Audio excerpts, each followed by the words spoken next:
শুধু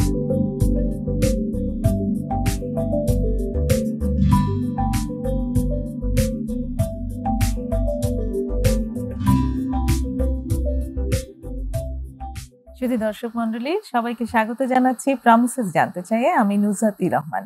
কেমন আছেন আপনারা? আশা করি সবাই ভালো আছেন এবং আমরা আজকে আবার একটা নতুন বিষয় নিয়ে একজন অতিথির সঙ্গে, বিশেষ অতিথি, তার সঙ্গে আলোচনা করবার জন্য আবারও চলে এসেছি সেটের সামনে আপনাদের সাথে। আজকে আমরা যে বিষয়টি নিয়ে কথা বলবো সেটি হচ্ছে তরুণদের আসক্তি ব্যবস্থাপনা এবং সেখানে মিডিয়ার প্রভাব। আর এই বিষয়টি নিয়ে কথা বলবার জন্য আমাদের সাথে স্টুডিওতে এসে উপস্থিত হয়েছেন ডক্টর মোহাম্মদ সেলিম চৌধুরী। তিনি সহযোগী অধ্যাপক মনোবিজ্ঞান এবং কাউন্সিলিং সাইকোলজিস্ট। কেমন আছেন ডক্টর মোহাম্মদ সেলিম চৌধুরী? আপনাকে তো এর আগেও আসলে আমরা অনেকবার পেয়েছি এবং চমৎকার আলোচনা করেছি। আপনি তরুণদের নিয়ে কাজ করেন, কারণ শিক্ষকতার সঙ্গেও আপনি জড়িত আছেন এবং একই সঙ্গে আপনি কাউন্সিলিং সাইকোলজিস্ট হিসেবে আপনি সাইকোথেরাপিও প্র্যাকটিস করছেন। তো আপনার সাথে তরুণ প্রজন্মের আসলে অনেক সংযোগটা বেশি, রাইট? তো সেই প্রেক্ষাপট থেকে আসলে আপনার সাথে এই বিষয়টি নিয়ে আলোচনা করতে চাই।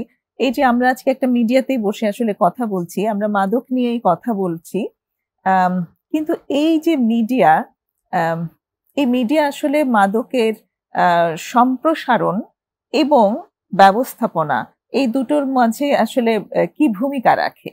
আমি তরুণদের সাথে বিভিন্নভাবে কাজ করি, আপনি যেটা উল্লেখ করছিলেন। আমি শিক্ষকতা হিসেবে কাজ করি, বিভিন্ন ধরনের ওয়ার্কশপ, সেমিনারে বক্তৃতা দান করছি, জি, প্র্যাকটিস করছি, অনেক ক্লায়েন্ট আমার কাছে আসছেন। তো এই বিভিন্ন জায়গা থেকে আমরা যেটা দেখতে পাচ্ছি যে তরুণরা আসলে এখন অনেকভাবেই মাদকের দিকে ঢুকে যাচ্ছেন। আমি শুধু মাদক বলছি না, আসক্তি যদি আমি বলি যে বিভিন্ন ধরনের আসক্তি, সেটা হইতে পারছে আমরা সোশ্যাল মিডিয়া, গেম এবং মাদক। এবং এই আসক্তিগুলো আসলে তারা প্রথম যখন আমরা বলি যে ইনটেক করে, সেই গ্রহণ করাটা কিন্তু কয়েকটা প্রভাবের দ্বারা প্রভাবিত হয়ে তারা করে। প্রথম যেটা আমরা দেখতে পাই, বন্ধু বা পেয়ার আমরা যেটাকে বলি। দ্বিতীয় যে জায়গাটা রয়েছে সেটা হচ্ছে মিডিয়া। কারণটা হচ্ছে যে তারা কিন্তু মডেল খোঁজেন। আপনারা জানেন যে এই সময় তরুণরা আইডেন্টিটি ক্রাইসিসে ভোগে, নিজেদেরকে অনেক হেরোইজমের মধ্যে নিয়ে যায় এবং কাউকে কাউকে তারা অনুসরণ করে এবং মিডিয়ার অনেক বলবো যে প্রচারণাগুলো তারা গ্রহণ করে। যেমন হইতে পারে যে আমরা যদি দেখি যে বিভিন্ন ধরনের নাটক, সিনেমা, ইভেন সোশ্যাল মিডিয়াতে মাদককে এখন এমন ভাবে তুলে ধরা হচ্ছে, মানে এত আমি বলবো যে ওপেন ভাবে তুলে ধরা হচ্ছে এবং ডিটেলসে তুলে ধরা হচ্ছে। সেখান থেকে কিন্তু তারা একভাবে যেমন উজ্জীবিত হচ্ছে, আবার ঠিক একই রকম ভাবে সেটা পাওয়ার প্রক্রিয়াটা তাদের মধ্যে সহজ হয়ে যাচ্ছে বা নেয়ার প্রক্রিয়াটা সহজ হয়ে যাচ্ছে। যেমন আমি উদাহরণ দিচ্ছি যে ধরেন ভেপটাকে আমরা এক সময় সিগারেটের বিকল্প হিসেবে রাখা হতো, কিন্তু আমি দেখতে পাই যে অনেক মিডিয়াতে ভেপকে এখন এত নর্মালাইজ করা হয়েছে, ফলে তারা এটা মনে করে এটা নর্মালাইজ। শুধু কি ভেপ, নিকোটিনকে তো অনেক নর্মালাইজ করা হয়েছে। ভেপ ইজ অলসো নিকোটিন অ্যাকচুয়ালি। তো একই তো জিনিস, ওটা একটা গুঁড়ো হিসেবে সিগারেটের মধ্যে থাকছে, আর একটা হচ্ছে লিকুইড, আরো বেশি নেতিবাচক বলা হচ্ছে। হ্যাঁ, আরো বেশি নেতিবাচক বলা হচ্ছে। তো শুধু তো সিগারেটই না, আমরা যেমন মিডিয়াতে যখন কোনো নাটক, সিনেমায় একটা সময় এই ট্রেন্ডটা শুরু হয়েছে, সরকারিভাবে এইটা বাধ্য করা হয়েছে যে সমস্ত যারা নাটক বানাবে বা সিনেমা বানাবে তাদেরকে লিখতে হবে ধূমপান স্বাস্থ্যের পক্ষে ক্ষতিকর, এবং সেটা লেখা হয় মদ্যপান স্বাস্থ্যের পক্ষে ক্ষতিকর, এরকম ভাবে লেখা থাকে। কিন্তু এটাকে দেখানো হচ্ছে যেভাবে, একজন হিরো যখন সিগারেটটা ওইভাবে করে, মানে খুব স্টাইল করে যখন সে করছে, তখন কিন্তু তার হিরোইজম সে খুব ফুটিয়ে তুলছে। মদটাকে দেখানো হচ্ছে এত ডিটেইলে, এবং ইদানিং আমি খুব আসলে ভীষণ ভীত এই জায়গাটি নিয়ে যে অনেক জায়গায় শুধু সিগারেট, মদ নয়, আরো অন্য যে ড্রাগ গুলো আছে সেগুলোকেও ভীষণ গ্লোরিফাই করে প্রচার করা হয়, প্রকাশ করা হচ্ছে।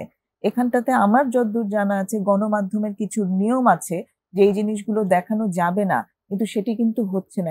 এই জায়গাটি সম্পর্কে যদি আপনি অনেক চমৎকার করে বলেছেন। আমি যে কথাগুলো বলতে চাই যে আইন রয়েছে যে যদি মিডিয়াতে কোনো ধরনের মাদক দ্রব্যের ব্যবহার দেখানো হয় তাহলে সেখানে সতর্কীকরণ বিজ্ঞপ্তি দিতে হবে। কিন্তু আমরা যেটা দেখতে পাই বোর্ডেরও একটা ভূমিকা আছে, যাতে আমরা যতটা তারা ওই সতর্কীকরণ বিজ্ঞপ্তিটাকে যত মিনিমাম করে দেখানো হয়, কিন্তু ড্রাগের ইউজটাকে এর চেয়ে অনেক বেশি ডিটেলসে এবং ব্যাপকভাবে এবং এমন ভাবে উপস্থাপন করা, এমন নাটকীয় ভাবে উপস্থাপন করা হয়, এমন আর্টিস্টিক ভাবে উপস্থাপন করা হয়, যেটা তরুণরা সেই উপস্থাপনা থেকে সেটাকে তারা তাদের সাথে আইডেন্টিফাই করে নেয়। এবং তারা যখন কারো লো সেলফ এস্টিম থাকে, কারো উইকনেস থাকে কোনো জায়গায়, তখন সে এটাকে আমরা বলি ইন্টারনালাইজ করে নিয়ে সে ওই রোলে নিজেকে ধারণ করানোর জন্য সেই মাদকগুলোকে গ্রহণ করার জন্য প্রলুব্ধ হয়। এবং তাই সেক্ষেত্রে কিন্তু ওই যে সতর্কীকরণ একটা লাইন টিভির স্ক্রিনের কোনায় আছে, ওটা চোখে পড়ে না। চোখে পড়ে তো নাই, বরং আমি আরো বেশি উদ্বিগ্ন আপনার কথা অনুসারে এবং শঙ্কিত। এটা হচ্ছে যে এখন অনেক বেশি মানে আমি বলবো যে মৃত্যু ঘটায় এরকম মাদক গুলোকেও ডিটেলসে দেখানো হয় কিভাবে নিতে হবে, যেটা হয়তো তারা জানতোই না, বা এটা সাধারণ তরুণ সমাজ এটা জানার কথা না, কিন্তু তারা কিন্তু ওই মিডিয়ার মাধ্যমে, সেটা নাটক, সিনেমা বা অন্য যে কোনো মাধ্যম থেকে তারা কিন্তু সেটা কি করছে, জানার, পাবার এবং ব্যবহার করার প্রক্রিয়াটা কিন্তু তারা কি হয়ে যাচ্ছে, শিখে যাচ্ছে। এবং এটাকে তারা মনে করছে যে তাদের ব্যক্তিত্বের একটি বৈশিষ্ট্যের একটি অঙ্গাঙ্গী উপাদান। এক্স্যাক্টলি। আমি আরেকটু যদি এখানে অ্যাড করি যে যখন কোনো এই যে নাটক, সিনেমার কথা যে আমরা বলছি, এগুলো তো আসলে সামাজিক তথ্য ক্যারি করে না, সামাজিক প্রেক্ষাপটকে তুলে ধরে নিয়ে আসে। হ্যাঁ, তুলে ধরে। তো একজন মানুষ যখন দেখে যে সে যা করছে সেটা নীতি বিরুদ্ধ, কিন্তু ওই জিনিসই আবার খুব নর্মালাইজ করে একটা নাটকে দেখানো হচ্ছে, তখন কিন্তু তার কাছে মনে হয় হ্যাঁ, এটা তো হতেই পারে। আরেকটা বিষয় যেটা হচ্ছে আমি মিডিয়ার ক্ষেত্রে যেটা দেখতে পাই, সেটা হচ্ছে যে কিছু মিডিয়া, আমি যদি বলি যে কিছু মিডিয়া, আমি সব নেতিবাচক বলছি, নেতিবাচক জায়গাটাও রয়েছে, যে মাদকাসক্তের যে নেতিবাচক প্রভাব সেটা যেরকম তুলে ধরা দরকার, এবং কেউ যদি মাদকাসক্ত হয় তখনও কিন্তু মিডিয়া অনেক জায়গায় ওই মাদকাসক্ত ব্যক্তিকে এমন ভাবে ট্যাগ লাগিয়ে দেয়, এমন ভাবে স্টিগমা লাগিয়ে দেয়, যেটা ওই মাদকাসক্ত ব্যক্তি আবার কি হয়ে যায়, তখন আরো বেশি ডিমোরালাইজ হয়। কারণ তখন গাঞ্জাখোর বলা হচ্ছে বা হিরোইন খোর বলা হচ্ছে অথবা মাদকাসক্ত ব্যক্তি বলা হচ্ছে, যে এই শব্দগুলোর মাধ্যমে কিন্তু ওই ব্যক্তিকে আরো বেশি কি করে দেওয়া হচ্ছে, ডাউন করে দেওয়া হচ্ছে। এবং আরেকটি খুব গুরুত্বপূর্ণ বিষয়, যে মাদক আসক্ত ব্যক্তি যে একটি অসুস্থতা, এইটাকে আমরা কেন জানি প্রকাশ করতে পারছি না, বা এটাকে আমরা বিবেচনায় নিয়ে আসতে পারছি না। এটাকে একটা ক্রাইম হিসেবে দেখানো হয় পরবর্তীতে। অর্থাৎ প্রথমে এটাকে কি করা হচ্ছে, হিরোইজমের জায়গায় নিয়ে যাওয়া হচ্ছে।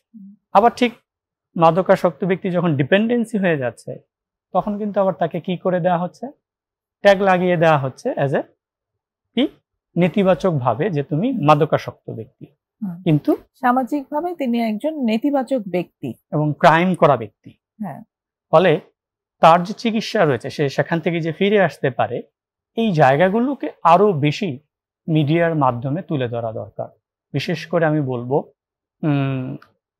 যদি বলি মেইন স্ট্রিমিং মিডিয়া যেটাকে বলা হচ্ছে, আপনি যেরকম বলছিলেন বিভিন্ন ধরনের নাটক, সিনেমা, অথবা এখন বিভিন্ন ধরনের আমরা যদি বলি চ্যানেলের মাধ্যমে যে বিভিন্ন ধরনের প্রোগ্রামগুলো হচ্ছে, তার মাধ্যমে এই জায়গাটাকে আসলে পরিষ্কার করা দরকার, যে একজন ব্যক্তি যদি আসক্তিতের মধ্যে পড়েও যায়, তাহলে তাকে চিকিৎসার মধ্যে আনতে হবে এবং চিকিৎসার যথাযথ ব্যবস্থাপনা রয়েছে। এই জায়গাগুলোতে সেলিব্রিটিদের একটা ভালো ভূমিকা থাকতে পারে, কি বলেন? সেলিব্রিটিদের অবশ্যই ভূমিকা রয়েছে, এবং সেই সেলিব্রিটিরা তো অবশ্যই বিভিন্ন ধরনের পারফরমেন্সের সাথে যুক্ত থাকেন, এবং সেই পারফরমেন্সে যদি তারা সামাজিক দায়বদ্ধতার অংশ হিসেবে এটাকে করেন, আমার মনে হয় যে সেটা আমাদের সমাজ এবং দেশের জন্য মঙ্গল বয়ে আনবে এবং তরুণদের মাদকাসক্ত থেকে সুরক্ষা করবে। আমাদের দেশে এখন মানে শাকিব খান একজন অনেক বড় নায়ক, এবং তিনি যে ধরনের ছবিগুলো এখন করছেন, এখন কিন্তু অনেক মানুষ দেখতে যাচ্ছে।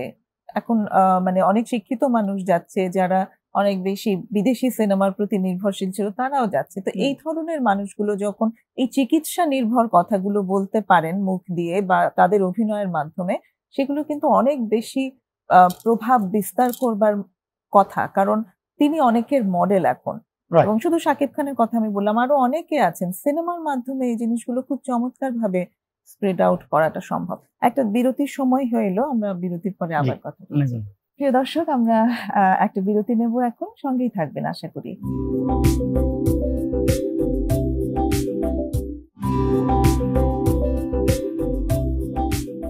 ফিরে এসেছি প্রমিসেস জানতে চাইয়ে একটা ছোট্ট বিরতি নিয়ে।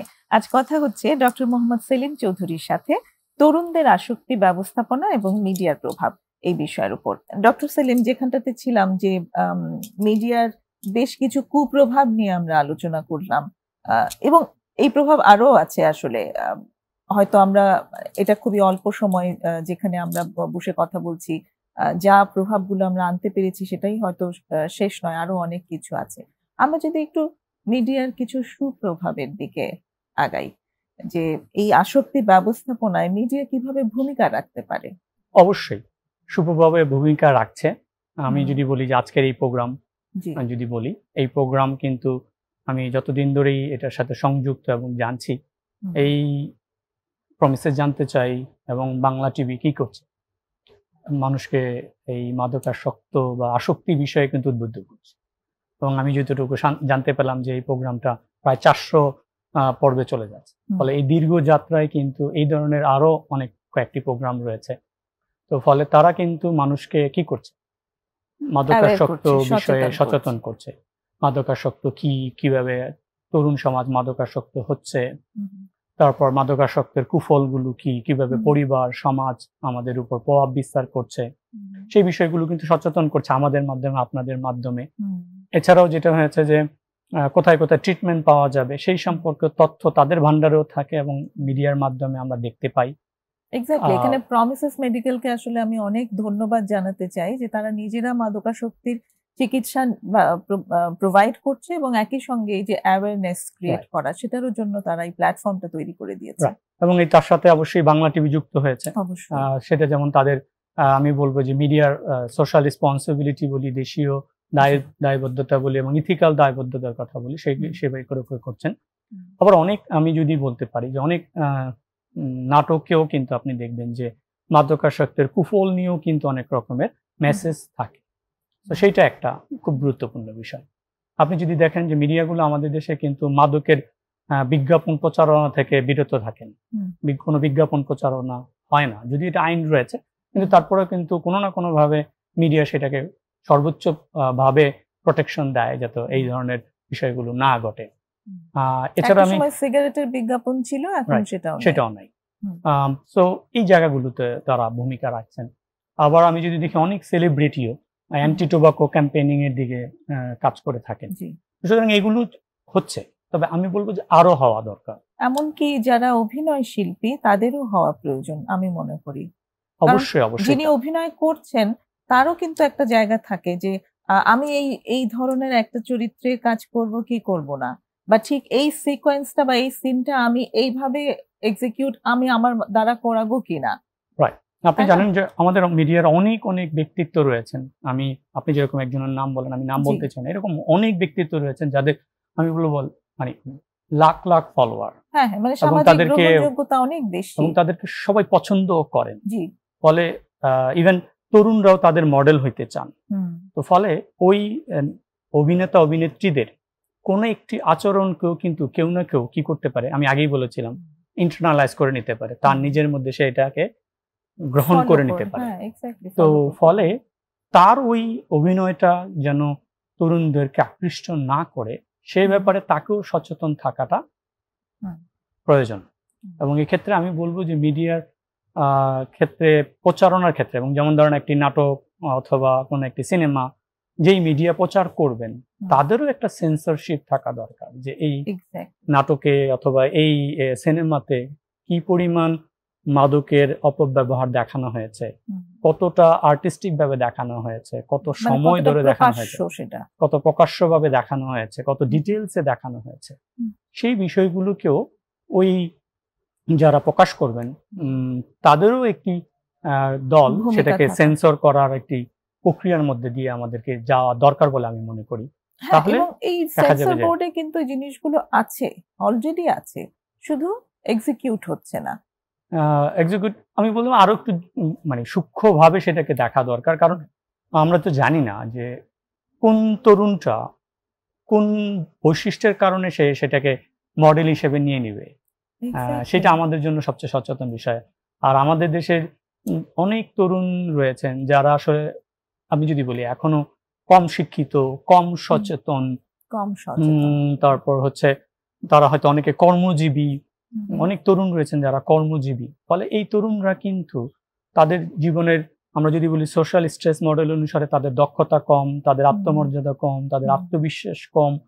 ফলে তারা তাদের নিজেদেরকে যখন কোন একটি প্ল্যাটফর্মে নিজেকে বড় করে তুলে ধরতে চায়, তখন কিন্তু তাকে ওই মাদকের মাধ্যমেই সে তুলে ধরাটাকে শিখে যায় এবং সেই অনুসারে সে নিজেকে তুলে ধরতে চায়। আমি যদি বলি যে টিকটক, সোশ্যাল মিডিয়াতেও কিন্তু এইরকম বিষয়গুলো দেখানো হচ্ছে। সোশ্যাল মিডিয়াটাকে এই ব্যাপারে আরো বেশি সচেতন হওয়ার ব্যাপারে আমি মনে করব আমাদের দায়িত্বশীল হওয়া দরকার, কারণ সোশ্যাল মিডিয়াতে এই বিষয়গুলোকে এখন আরো অনেকভাবে দেখানো হচ্ছে, বিক্রি হচ্ছে এবং হচ্ছে লেনদেন হচ্ছে। তো সেখানেও আমাদের সরকারের আইন প্রয়োগকারী সংস্থাকে আরো বেশি সতর্ক হওয়া দরকার, কারণ আমরা দেখতে পাই অনেকেই সোশ্যাল মিডিয়ার মাধ্যমে এগুলো কি ক্রয় করছেন, ব্যবহার করা শিখছেন এবং লেনদেন করছেন মাদকে, যেটা আমাদের জন্য অনেক বেশি ভয়ঙ্কর বটে। এবং সোশ্যাল মিডিয়ার উপরে আসলে সেরকম ভাবে তো কোনো নিয়ন্ত্রণ এখনো নেই, যেটাই সবচেয়ে ভয়ঙ্কর একটা ব্যাপার। এবং সেখানে অনেক সময় অনেকের কন্টেন্ট থাকে যেটাতে প্রলুব্ধ হয়, যেটাতে যে কোনো না কোনো মাদকের প্রতি প্রলুব্ধ হওয়া, কিংবা শুধুমাত্র মাদকাসক্ত হচ্ছেন তিনি, মাদকাসক্ত একজন ব্যক্তির কোনো না কোনো আচরণ দেখিয়ে সেখানে মাদকের প্রতি প্রলুব্ধ করা, এগুলো ভীষণভাবে আছে।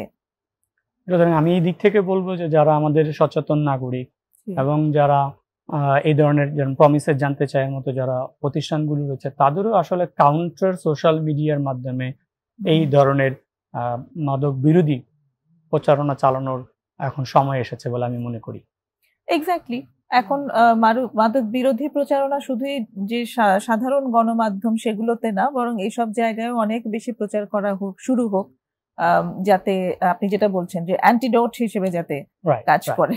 এবং আমি যেটা মানে আপনার মাধ্যমে জানতে চাই, বিভিন্ন উন্নত দেশগুলো কিন্তু আপনারা জানেন কিনা, প্রাইমারি লেভেল থেকে মাধ্যমিক লেভেল এবং উচ্চ মাধ্যমিক লেভেলে বিভিন্ন ধরনের ক্যাম্পেইন পরিচালনা করে শিক্ষা প্রতিষ্ঠানগুলোতে গিয়ে, এবং সেটাকে আমরা বলি ড্রাগ রেজিস্ট্যান্স প্রোগ্রাম, যাতে করে ওই প্রোগ্রামগুলোর মাধ্যমে শিক্ষার্থীদেরকে, অর্থাৎ তরুণ শিক্ষার্থীদেরকে মাদক বিরোধী মনোভাব তৈরিতে বিভিন্ন ধরনের প্রোগ্রাম পরিচালনা করে থাকে।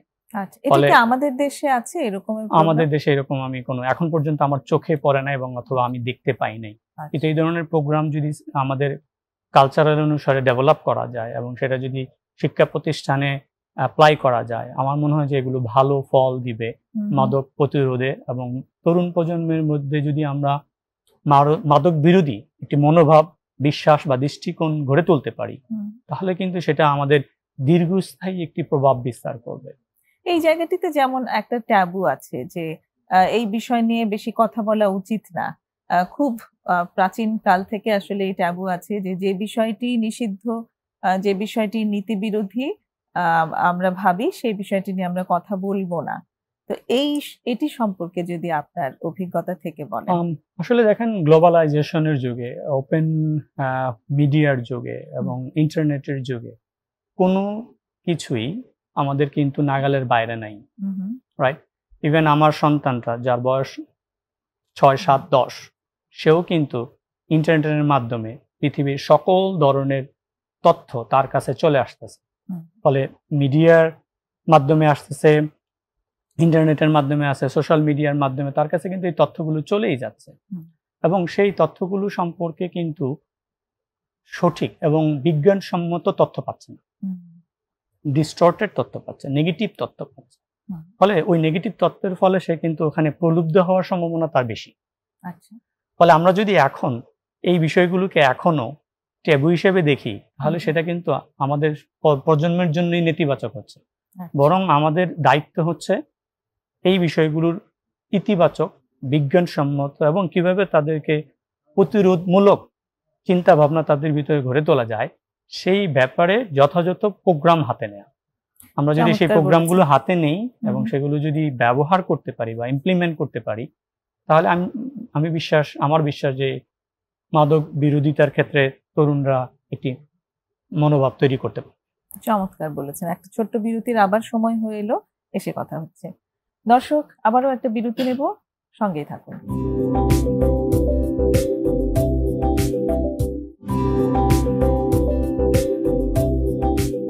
ছোট্ট বিরতি নিয়ে ফিরে এসেছি প্রমিসেস জানতে চাইয়ে।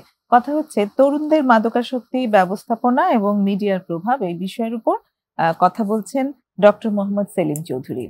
ডক্টর সেলিম চৌধুরী, যেখানে ছিলাম আমরা, যে আপনার বক্তব্যটি ছিল এরকম যে কথা বলা প্রয়োজন, মাদক নিয়ে যত আমরা কথা বলবো আমাদের সন্তানদের সামনে, আমাদের তরুণ প্রজন্মের সামনে, তত তারা সঠিক ইনফরমেশন, সঠিক তথ্যটি তারা পাবে এবং তারা মাদক থেকে দূরে সরে আসার জন্য কোনো না কোনো পদক্ষেপ নিতে তারা উদ্বুদ্ধ হবে। এবং সেই মেসেজটাই আমরা আসলে এই অনুষ্ঠানের মাধ্যমে দিতে চাই, যে কোনো এই বিষয় নিয়ে গোপনীয়তার প্রয়োজন নেই। আমরা মাদক সম্পর্কে শিক্ষাটা যেন দিই, এবং কারো যদি মাদকে আসক্তি হয় তাহলে তাদেরকে যেন আমরা চিকিৎসায় নিয়ে আসি। তো এইবার যদি আপনার কাছে একটু আসি এইভাবে, যে এই যে মাদকাসক্তি সম্পর্কে কিছু বেসিক ইনফরমেশন যদি আমাদের দেন, এই যে চিকিৎসা, কেন চিকিৎসায় যাবে, ভালো হয় কিনা, এটা কি কোনো রোগ কিনা, একটু যদি আমাদের জানান। মাদকাসক্ত আসলে একটি রোগ, একটি ক্রাইম না। এটা আসলে সবচেয়ে বেশি সচেতন হওয়া দরকার। আমাদের সন্তানরা, তরুণ সমাজ, আমি আগেই বলেছিলাম যে বন্ধু, তাদের সহপাঠী, মিডিয়া, অন্যান্য প্রভাবের দ্বারা প্রভাবিত হয়ে মাদক গ্রহণ করে, এবং এই গ্রহণ প্রক্রিয়াটার কিন্তু অনেকগুলো ধাপ রয়েছে। আমরা কখনোই একজনকে মাদকাসক্ত বলবো না যতক্ষণ না সে ওই মাদকের প্রতি ডিপেন্ডেন্সি হয়ে গেছে। সো ডিপেন্ডেন্সি হওয়ার আগে কিন্তু অনেকগুলো ধাপ পার হয়। তো সেই ধাপগুলো সম্পর্কে আমাদের পরিবার, আমার কাছে মনে হয় সেটা ধনী থেকে শুরু করে মধ্যম এবং নিম্নবিত্ত, কোনো পরিবারই এই ব্যাপারে যথেষ্ট সচেতনতা নাই বলে আমি মনে করি এবং আমি দেখতে পাই। কারণ একটি সন্তান যখন একদিন হয়তো সে তার বন্ধুদের, আমি যদি অনেক সময় এই শব্দটা এরকম ভাবে বলি, পাল্লায় পড়ে অথবা বন্ধুদের প্রভাবে একদিন হয়তো সে একটি ধূমপান করেছে অথবা একদিন গাঁজা নিয়েছে, তখন এটা পরিবার যদি জানতে পারে, তখন তারা, অনেক সচেতন পরিবার সেটাকে অনেক নেতিবাচকভাবে গ্রহণ করে এবং ওই সন্তানকে ট্যাগ লাগিয়ে দেয়, তুমি মাদক গ্রহণ করেছো, তুমি মাদকাসক্ত। এবং আশেপাশের সমাজ ব্যবস্থাও তাকে ট্যাগ লাগিয়ে দেয় যে ও মাদকাসক্ত, ওই ছেলেটা তো মাদক গ্রহণ করে, অথচ হয়তো সে একদিন গ্রহণ করেছে।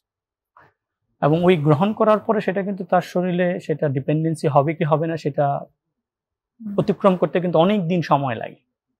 তো এই প্রক্রিয়ার মধ্যে দিয়ে কিন্তু আমাদের পরিবারদেরকে সচেতনভাবে তার ব্যবস্থাপনার দিকে নজর দিতে হবে। যদি সে ডিপেন্ডেন্সি না হয় তাহলে কিন্তু তার মেডিকেল ট্রিটমেন্টে যাওয়ার দরকার নাই, ঠিক? কিন্তু যদি সে ডিপেন্ডেন্সি হয়েই যায় তাহলে তাকে অবশ্যই চিকিৎসার মধ্যে যেতে হবে।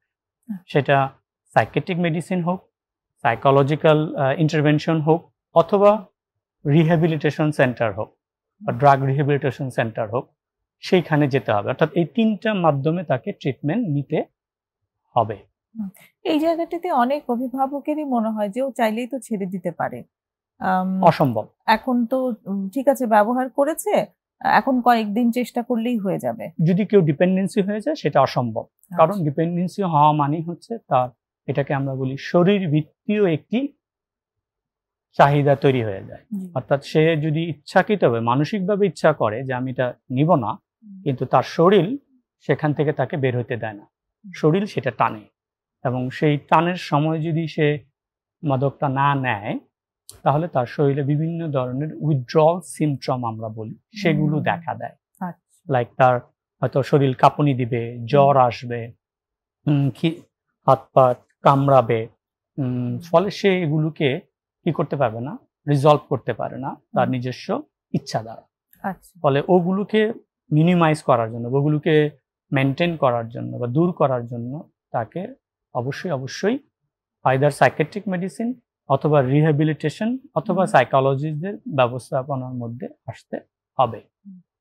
এবং এটা কতদিন লাগে এটা নিয়ে আমাদের অনেক একটি ভ্রান্ত ধারণা রয়েছে, এবং অনেক অভিভাবকরা তাদেরকে সন্তানদেরকে একবার রিহ্যাবিলিটেশনে নিয়েই মনে করেন যে ট্রিটমেন্টটা শেষ। আবার অনেকে রিহ্যাবিলিটেশন সেন্টার তার জন্য যতটুকু মাত্রার রিহ্যাবিলিটেশন সময় দরকার সেই সময়টুকু তারা রাখতে চান। লাইক একটা যদি আমি বলি যে একটি ডিপেন্ডেন্সি ডিপেন্ডেন্সি অনেক দিন হয়েছে, হয়তো 5 বছর 6 বছর হয়েছে বা 10 বছর হয়েছে, এই ধরনের মানুষদের ক্ষেত্রে কিন্তু রিহ্যাবিলিটেশন হওয়াটার জন্য কিন্তু ওই এক্সপার্টদের কি লাগবে, মতামতের উপর ভিত্তি করে তাকে রিহ্যাবিলিটেশন সেন্টারে রাখতে হবে। অর্থাৎ দীর্ঘমেয়াদীর কথাটা আমি বলছি। সেটা কি 15 দিন, সেটা কি 1 মাস, সেটা কি 2 মাস, না সেটা 3 মাস, সেটা কিন্তু আমি অভিভাবক হিসেবে, আপনি অভিভাবক হিসেবে সেটা কি করতে পারবেন না, বলতে পারবো না বা ঠিক করে দিতে পারবো না, বা আপনি বলতে পারবেন না যে আমি 15 দিন রেখে নিয়ে যাব বা 1 মাস রেখে নিয়ে যাব। ওইটা নির্ভর করছে তার শরীর থেকে ওই টক্সিকটা কত দিনে বের হবে তার উপর। এবং এটা কিন্তু ওই রিহ্যাবিলিটেশন সেন্টারে যারা এক্সপার্ট তারাই শুধু সেটা বলতে পারবেন, আপনি বলতে পারবো না। তো আরেকটা জিনিসও যেটা বলা হয় যে অ্যাডিকশন তো একটা অভ্যাসেরও সাথে আছে, তো একটা অভ্যাস পরিবর্তন হতে অন্তত 90 দিন সময় লাগে। তো তিনি যে ব্যবহার করছেন একটা জিনিস, সেটাতে তো তিনি অভ্যস্ত, এই অভ্যস্ততার থেকে নিজেকে পরিবর্তন করে আনতে তার মানে মিনিমাম 3 মাস সময় তো অবশ্যই লাগবে। আমি সেটাই বললাম। আবার এটা তো আপনি বলছেন খুবই গুরুত্বপূর্ণ যে 3 মাস লাগে, কারো ক্ষেত্রে 6 মাস লাগে। এবং উন্নত দেশগুলোতে, ইভেন আমি যদি জানি আমাদের দেশের অনেক মানুষ গিয়ে কিন্তু পার্শ্ববর্তী দেশগুলোতে এবং উন্নত দেশগুলোতে প্রায় 2 বছর পর্যন্ত রিহ্যাবিলিটেশন সেন্টারে রেখে আসেন। কিন্তু বাংলাদেশে আসতে বলেন আমি 3 মাস হয়। তো এটা একটা বিষয়। আরেকটা বিষয় হচ্ছে যে অনেকেই মনে করেন যে একবার রিহ্যাবিলিটেশনে রাখলেই আমার মনে হয় যে সারা জীবন রাখা লাগবে না। এইটাও একটা ভুল ধারণা। কারণ ওই রিহ্যাবিলিটেশন হওয়া ব্যক্তিটা, অর্থাৎ ড্রাগ মুক্ত হওয়া ব্যক্তিটা যদি পরবর্তীতে পরিবারে এসে, তার সমাজে এসে, তার কর্মক্ষেত্রে এসে যথাযথ পরিবেশ না পায়, অথবা তার বন্ধুদের দ্বারা আবার প্রভাবিত হয়, অথবা তার রিল্যাপস হওয়ার সম্ভাবনা হয়ে যায়, অথবা তার জীবনে এমন অনেক ঘটনা ঘটে যে ঘটনার কারণে সে আবার ওই জায়গায় চলে যেতে বাধ্য হয়, তখন কিন্তু আবার তাকে ওই রিহ্যাবিলিটেশন সেন্টারে যেতে হয়, হতে পারে।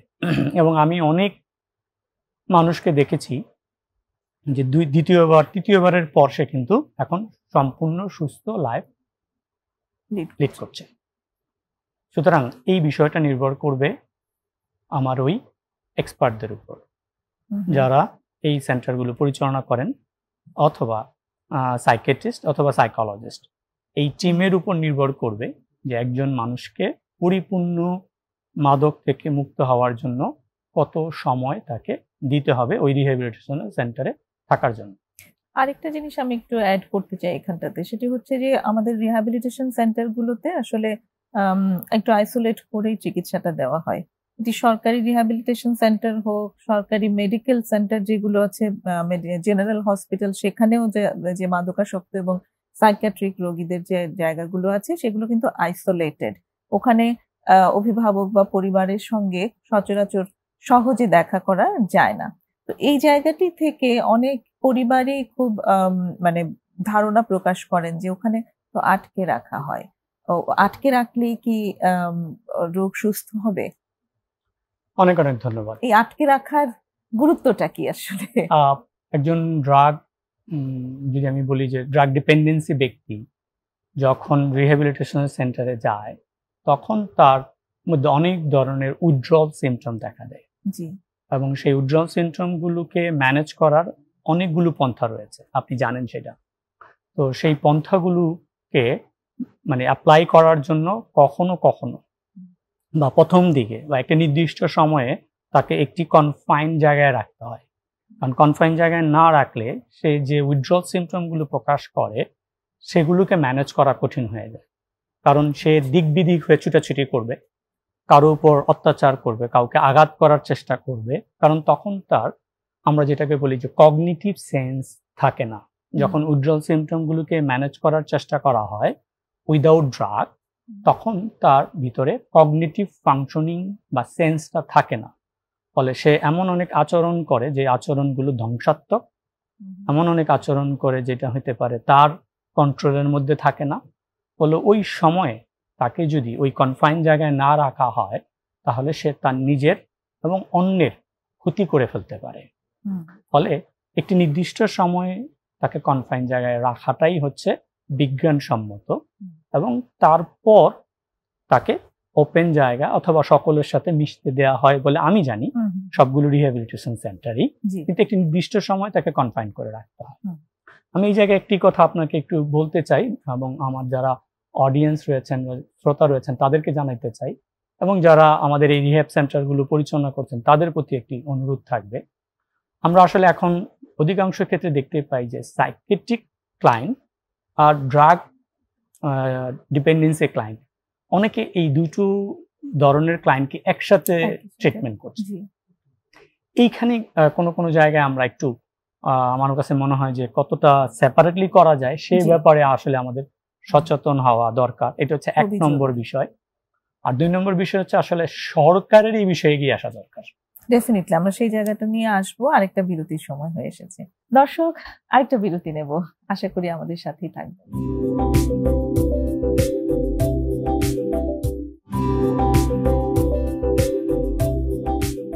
চলছে প্রমিসেস জানতে চাই। আজ কথা হচ্ছে ডক্টর মোহাম্মদ সেলিম চৌধুরীর সাথে তরুণদের আসক্তি ব্যবস্থাপনায় মিডিয়ার প্রভাব এই বিষয়ের উপর। আপনি বলছিলেন যে সরকারকে এগিয়ে আসা প্রয়োজন যাতে বিভিন্ন রিহ্যাবিলিটেশন সেন্টার বা এই যে মাদকাসক্তির যে চিকিৎসা ব্যবস্থার আরো উন্নয়নের জন্য সরকারি বিভিন্ন পদক্ষেপের খুব দরকার আছে। একটু যদি আমাদের বিস্তারিত বলেন। আপনাকে অনেক ধন্যবাদ। এই জায়গাটা খুবই গুরুত্বপূর্ণ আমাদের জন্য। আমি চিকিৎসার আগে যদি আরেকটু আপনার সাথে অ্যাড করতে চাই, সেটা হচ্ছে যে প্রতিরোধমূলক ব্যবস্থা, লাইক অর্থাৎ প্রিভেনশন যদি টেকনিকের কথা বলি, সেখানেও কিন্তু সরকারের অনেকগুলো দায়িত্ব রয়েছে। যেমন আমি প্রথমেই বলেছিলাম যে যদি শিক্ষা প্রতিষ্ঠানকেও প্রতিরোধমূলক ব্যবস্থা হিসেবে ধরে নেওয়া যায়, যে শিক্ষা প্রতিষ্ঠানে শিক্ষার্থীদেরকে সচেতন করার জন্য বিভিন্ন ধরনের ড্রাগ রেজিস্ট্যান্স প্রোগ্রাম চালু করতে পারে, বিদ্যালয়গুলোতে ইভেন ইউনিভার্সিটিগুলোতে এটা করতে পারে। যেমন সরকার একটি খুব গুরুত্বপূর্ণ পদক্ষেপ নিয়েছে যে সরকারি কোনো কর্মচারী বা চাকরিতে অবশ্যই ড্রাগ কি করা হবে, ড্রাগ ফ্রি হইতে হবে তাকে, অর্থাৎ তার ড্রাগ নাই সেটা নিতে হবে। যেমন সে আসক্ত না। যেমন এখন যদি ড্রাইভিং লাইসেন্স নিতে চায় সেখানেও এই ডপ টেস্ট করার কথা বলা হচ্ছে। সো এরকম বিভিন্ন জায়গাগুলো যদি এরকম মাদকাসক্ত না আসে, এরকম কোনো সার্টিফিকেশন বা ডপ টেস্টের সুযোগ দেওয়া হয় বা বাধ্যতামূলক করে দেওয়া হয়, তাহলে এক্ষেত্রে একটি প্রতিরোধমূলক ব্যবস্থা তৈরি হয়ে যাবে। আমি যদি চিকিৎসার ক্ষেত্রে আসি, সেটা হচ্ছে যে আমি মনে করি এখন যে হারে মাদকাসক্ততা বৃদ্ধি পেয়েছে, সেক্ষেত্রে সরকারের বড় বড় হসপিটালগুলোতে আলাদা ইউনিট থাকা দরকার। আপনি হয়তো জানেন যে মাত্র কয়েকটা সিট নিয়ে আমাদের শহরে, ঢাকা শহরের একটি সেন্টার রয়েছে মাদকাসক্ত। তাও আবার যেটা রয়েছে সেটা হচ্ছে যে মাদকদ্রব্য নিয়ন্ত্রণ অধিদপ্তরের অধীনে, অথচ এটা কিন্তু থাকা দরকার হচ্ছে স্বাস্থ্য মন্ত্রণালয়ের অধীনে। এবং বিভাগীয় শহরগুলোতেও প্রত্যেকটি হসপিটালে একটা আলাদা একটি, আমার মনে হয় যে ডোর ওপেন করা দরকার বা আউটডোর ওপেন করা দরকার, এবং আলাদা কয়েকটি সিট বরাদ্দ করা দরকার। শুধুমাত্র মাদকদ্রব্য নিয়ন্ত্রণের জন্যই সেন্টার হওয়া দরকার, বা আলাদা একটি ডিপার্টমেন্ট থাকা দরকার, অথবা কয়েকটি সিট থাকা দরকার। এটা আছে আমার ব্যক্তিগত অভিমত। এখন যে হারে মাদকাসক্ততা বৃদ্ধি পেয়েছে, এটা হচ্ছে সরকার করতে পারেন। 2 নম্বর যেটা হচ্ছে যে মানে আপনি বলতে চাচ্ছেন যে সরকারের এখানে একটা উদ্যোগ হতে পারে যে আরো সেন্টারের সংখ্যা বাড়ানো, সরকারিভাবে মাদকাসক্তি নিয়ন্ত্রণের যে কেন্দ্র সেই সংখ্যা আরো বাড়ানো প্রয়োজন এবং প্রত্যেকটা হসপিটালে বড় বড় হসপিটালগুলোতে এবং আলাদা বেড থাকা দরকার, যাতে করে ওই যে রিহ্যাবিলিটেশন প্রক্রিয়াটা যেন ওই হসপিটালগুলোতে করা যায়, সেরকম একটি পদক্ষেপ নেওয়া দরকার বলে আমি মনে করি। অথবা আউটডোর সেবাটা নিশ্চিত করা যায় এবং সেখানে সাইকিয়াট্রিস্ট এবং সাইকোলজিস্টের সমন্বয়ে একটি টিম তৈরি করে সেটাকে করা যেতে পারে, যেটা কম্প্রিহেন্সিভ ট্রিটমেন্ট মাদকাসক্তির জন্য। সেই ট্রিটমেন্ট ব্যবস্থাটা সব জায়গায় ইকুয়ালি থাকা দরকার। জি, বড় বড় প্রথমে যদি আমরা মনে করি একটু একটু করে শুরু করা, যে বড় বড় হসপিটালগুলোতে আগে করা, বিভাগীয় হসপিটালগুলোতে আগে করা, তারপরে জেলা শহরগুলোতে যাওয়া যেতে পারে। সেখানে একটা নিয়োগেরও ব্যাপার আছে, এই নিয়োগেরও ব্যবস্থা করা। আপনি যেমন বললেন যে সাইকোলজিস্টের দরকার আছে, ডাক্তার, ওই বিষয়ের ডাক্তারের দরকার আছে, তো ওই পদগুলো ক্রিয়েট করা কিন্তু প্রয়োজন। আমি এখন যদি বলি যে হ্যাঁ এটা একটা দীর্ঘস্থায়ী প্রক্রিয়া, কিন্তু এখন কিন্তু যে সাইকিয়াট্রি ডিপার্টমেন্ট গুলো রয়েছে তাদের অধীনেই কিন্তু এটাকে অপারেট করা যেতে পারে। সেটা দিয়ে একটা আলাদা ইউনিট করা, যে হ্যাঁ একজন সাইকিয়াট্রিস্ট এই দিকটা দেখবেন এবং তার সাথে একজন সাইকোলজিস্ট থাকবেন, আমার কিন্তু সোশ্যাল ওয়ার্কার থাকবেন। যেমন আমার মনে পড়ছে যে আমি যতক্ষণ পর্যন্ত জানি যে মাদকদ্রব্য নিয়ন্ত্রণ অধিদপ্তরের আন্ডারে যে সেন্টারটি আছে সেখানে তেজগাঁয়ে অত্যন্ত ভালো একটা সেন্টার, সেখানে সাইকিয়াট্রিস্ট আছেন কিন্তু সেখানে কিন্তু নিয়োগকৃত সাইকোলজিস্ট নেই। তো এই জায়গাগুলোতে এটাও একটা সরকারের একটা দায়িত্ব রয়েছে।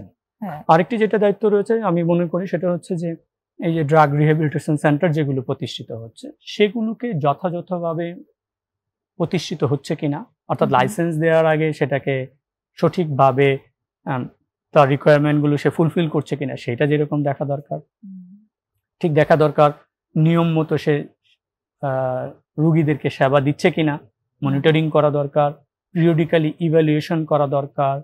যদি কোনো রিহ্যাবিলিটেশন সেন্টারের বিরুদ্ধে কোনো অভিযোগ আসে তাহলে তার বিরুদ্ধে অ্যাকশন নেওয়া দরকার এবং ওই রিহ্যাবিলিটেশন সেন্টারগুলোকে শক্তিশালী করার জন্য শুধু মানে মনিটরিং অ্যান্ড ইভ্যালুয়েশন করলে হবে না, তাদেরকে শক্তিশালী করার জন্য, তাদের টেকনিক্যাল সাপোর্ট দেওয়ার জন্য সরকার থেকে বিভিন্ন ধরনের পদক্ষেপ নেওয়া যেতে পারে, যাতে করে এই রিহ্যাব সেন্টারগুলো আরো ভালোভাবে, ইতিবাচকভাবে, বিজ্ঞানসম্মতভাবে পরিচালিত হতে পারে এবং সেই যৌক্তিক কাজ করা দরকার, কন্ট্রিবিউট করতে পারে। রাইট, কারণ যেহেতু সরকারি সংস্থার সংখ্যা কম, সেখানে বেসরকারি সংস্থাগুলো কিন্তু এখানে একটা ভালো ভূমিকা রাখছে। রাইট, তো তারা যাতে একটা নীতিমালার আন্ডারে থাকে সেটা দেখভাল করা। এখানটাতে একটা কিন্তু মাদকদ্রব্য নিয়ন্ত্রণ অধিদপ্তরের একটা চমৎকার ট্রেনিং আছে, ইকো ট্রেনিং।